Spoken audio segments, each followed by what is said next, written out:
shown in Terminator is that they have this voice changing mechanism where the Terminator can mimic exactly the voice of someone else to their victim into trusting that voice or whoever's on the phone.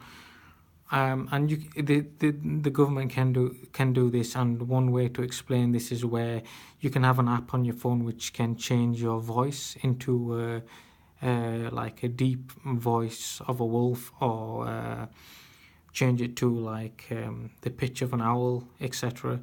And the government can do this as well. They can change your voice to match someone else's, and this is how some of the framing can happen in real life, where they can so let's say if you said you want to do harm to someone, and they can copy that voice and change the pitch of it into someone else's, so that they can frame that person, and that pitch will be exactly the exact match on the recording. So it kind of gets crazy. So the proof itself is not really proof because it's just manufactured, and then it's hard to prove even further because no one will buy it.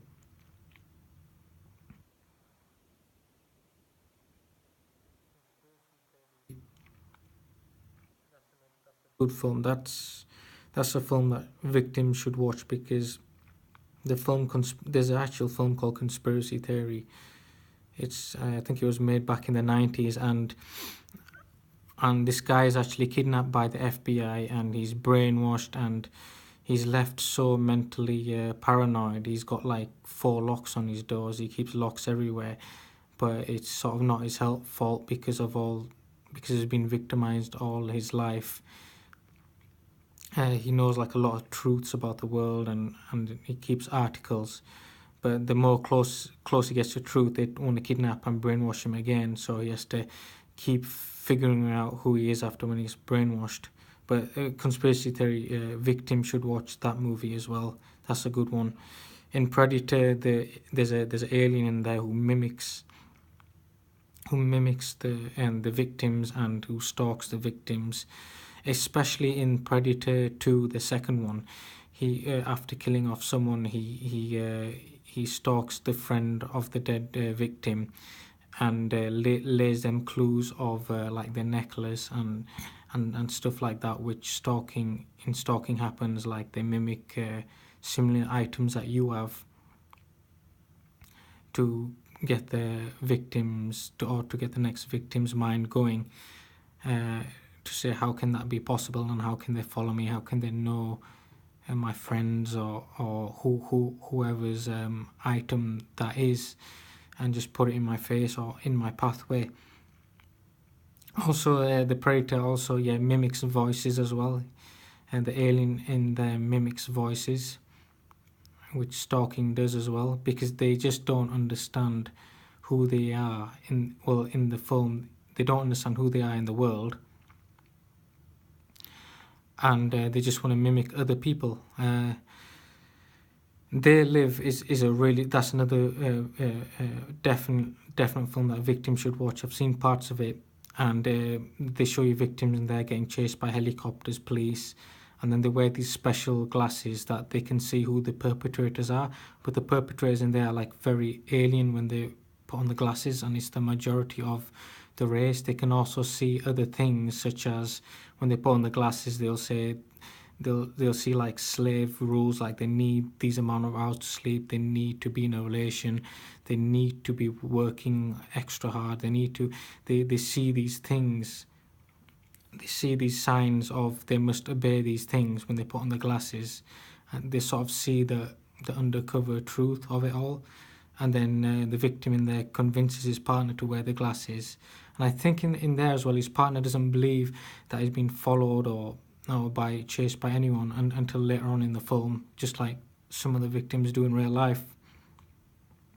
Truman Show is an obvious like stage for a victim in that film. There's a lot of signs in there in Truman to show that he's a victim and the world is a stage, and the name itself is a play on, because the hero in there is called Truman, and true man is like showing that he's the truest man there is in the film, and the rest is a show.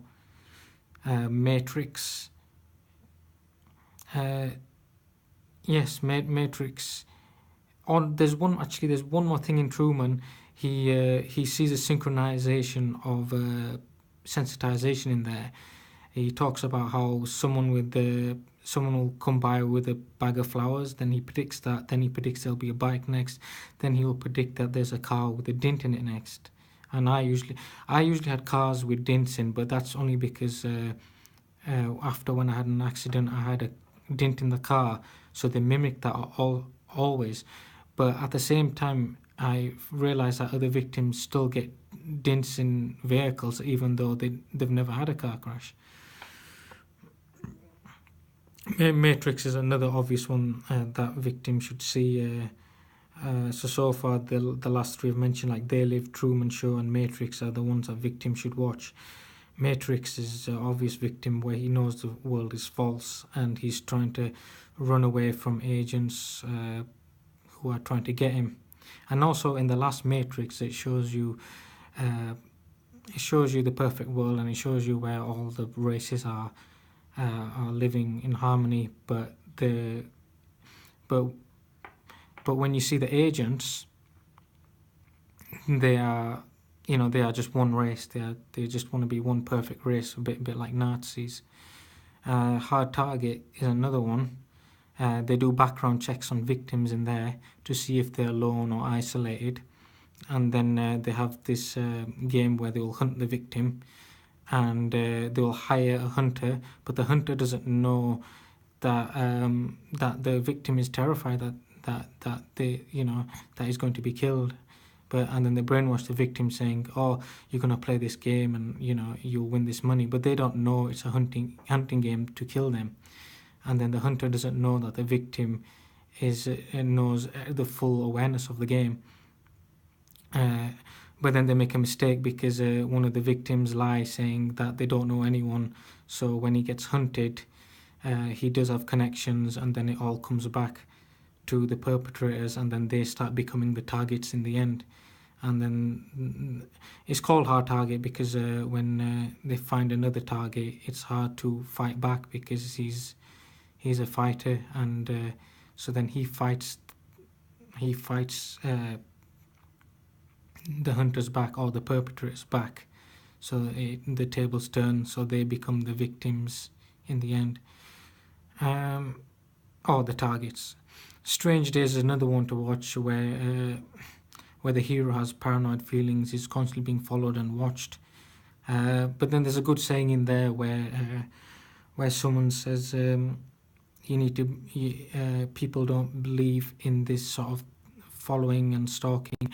It's only because they're not paranoid enough, which is a good excuse.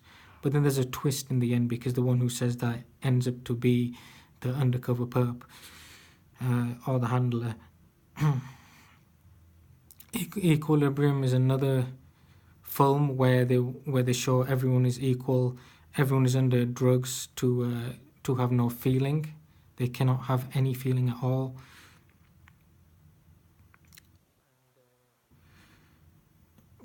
And everyone has to be the same. Every dress code has to be the same. Everything on their desk has to be put in the same position. Everything is the same. But by mistake, the hero in there, by mistake, smashes his medicine on the floor. He slips trying to grab it.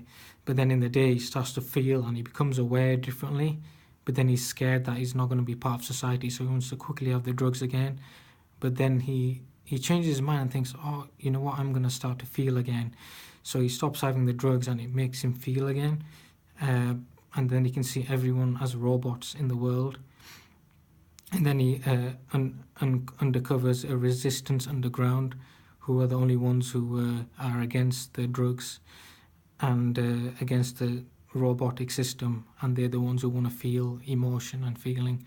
So he joins their side and he takes over their world. He takes over the world of not the resistance but the enemy's world of keeping the population under robotic control, of being the same and having no feeling and emotion under drugs, and anyone caught is immediately like burnt to death.